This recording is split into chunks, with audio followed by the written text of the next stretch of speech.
But it's an interesting idea. Rachel, this is interesting, is played by Kevin Bacon's daughter.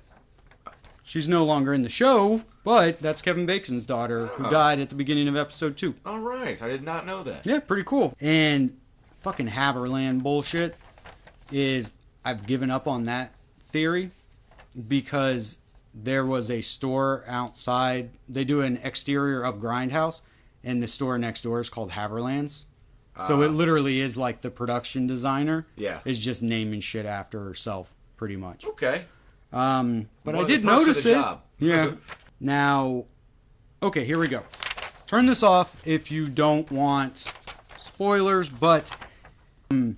so anyway, that's really cool. So, that brings us to killer theories. And this also might, what I'm going to say, ruin a movie that came out recently, but I'll warn you before I get into that. Okay, so you have a theory of one person or two or what? Well, this episode, it felt really obvious to me. Not like they wanted it to be obvious, but it just felt like they're laying the groundwork for, it's Noah. And you had actually discussed that a couple of weeks ago. How you thought it could be him.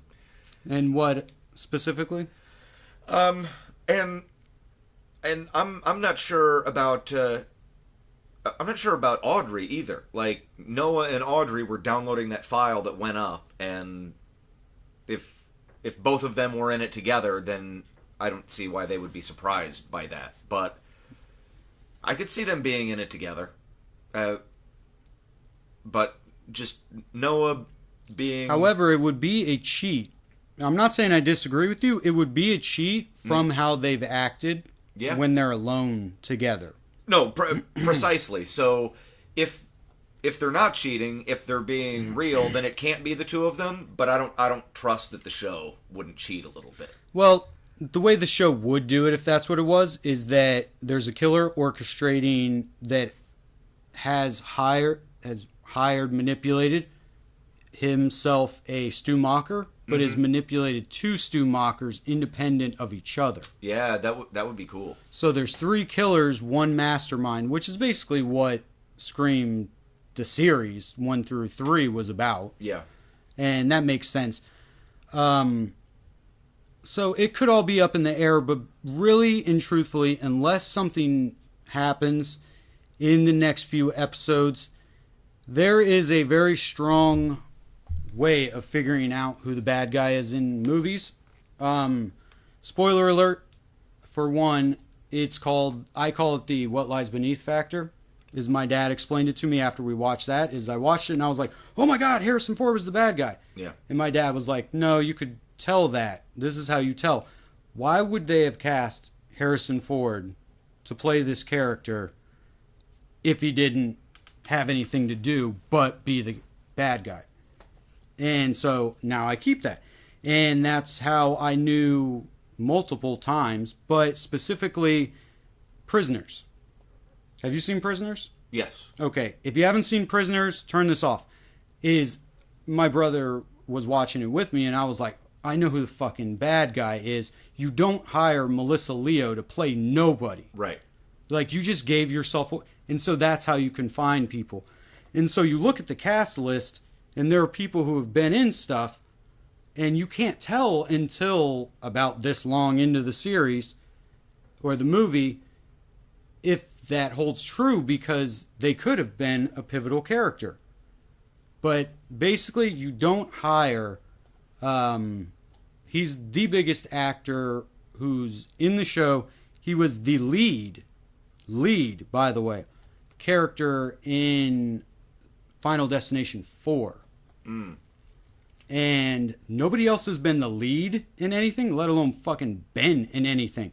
So you don't hire the guy who plays Mr. Branson to be in your show and give him nothing to do unless he's the fucking killer. So Mr. Branson is one of the killers. Unless in the next episode or 2, he becomes like pivotal and has a good scene where you're like, that's why he chose to do this show. Right. Yeah, see, I didn't know that because I haven't researched any of these actors, but I didn't I barely recognized a couple of them. Yeah. So there wasn't somebody that jumped out to me like, oh wow, what are they doing in this show? Because that's a great rule of thumb to follow. Yeah. Well, it's also how spoiler alert again, have you seen Town That Dreaded Sundown? Yes. I think we're heading that direction. Yeah.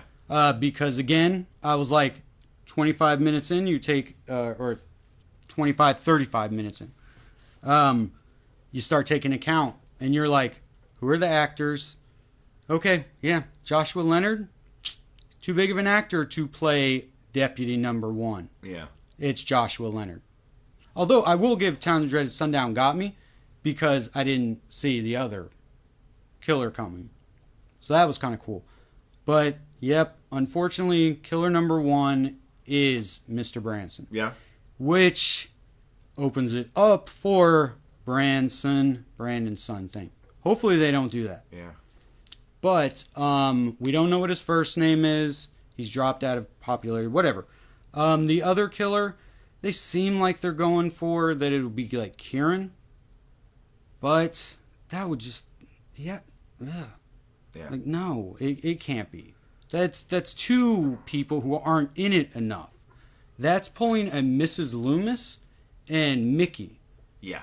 Like, as much as I have forgiven Scream 4 for that, that is a bad whodunit. Because it's like, why? We barely know these two. Yeah. Like, that's no fun.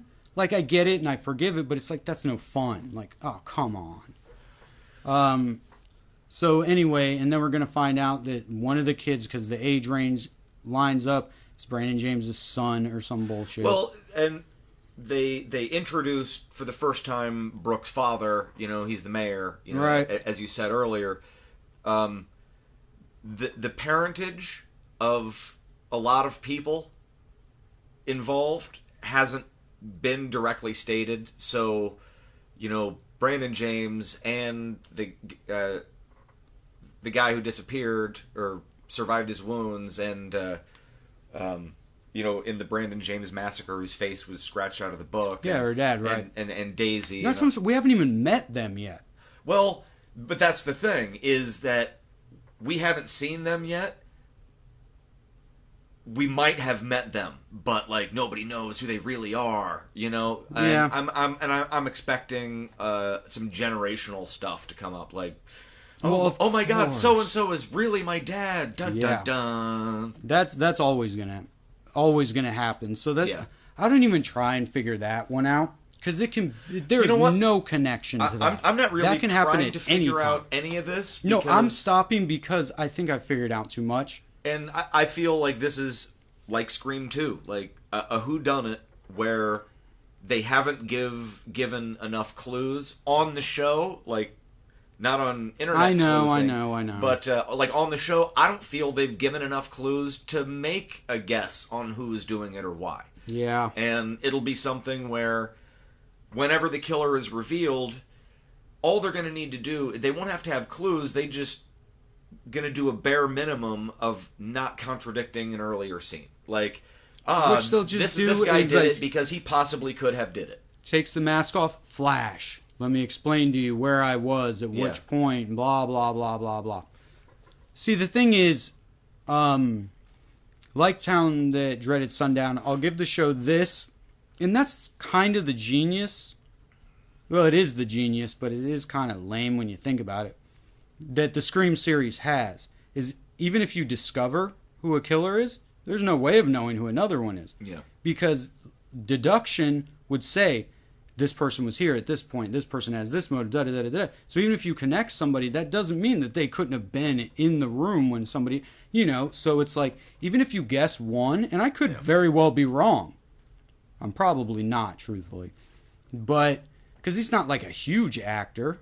No, I don't know him from anything. Yeah, people really. probably wouldn't, they'd be like, oh, you're right, he was. Yeah, he was in that Final Destination movie. Yeah. I never would have put that together. Exactly. He's not big enough that...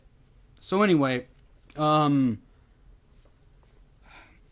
the thing is like, no matter who you discover, the show is still going to surprise me with who the second or third or whatever killer.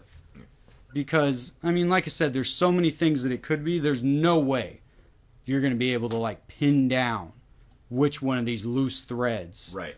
adds up by the time that it's at the end. But like I said, I think I've researched too far because I think the bowling alley isn't like, because I thought like maybe I'll watch and they would have reached the bowling alley by episode 6 or something. And now how I'm seeing it, I'm like, oh fuck, man. Like I might know everything that happens, you know, Right. up until 9, possibly 10. I mean, the end, episode 10, like the climax stuff could be in that fucking bowling alley. Yeah. And I'm just going, oh, damn it. I went too far. I went too many dreams down Inception-wise. I fucked myself. But it still is fun. Mistake was made. Because I gave the show a little bit too much credit. I thought maybe they were being overly slick, but yeah, we're watching My Bloody Valentine. Yeah. And Basically. we'll probably also get a scene where the killer saw his older brother, sister get killed, and he ultimate slasher cliche is under the bed when it happens. So when the person falls, they make see last them. eye contact. Yeah. That shit happens, man. All the time. Every fucking bad slasher ever has done that shit. Yeah. Anyway, so the other killer up in the air, and that's basically all I have because, like I said, I'm going to stop doing all the research and stuff, and we're just going to go episode by episode. Awesome.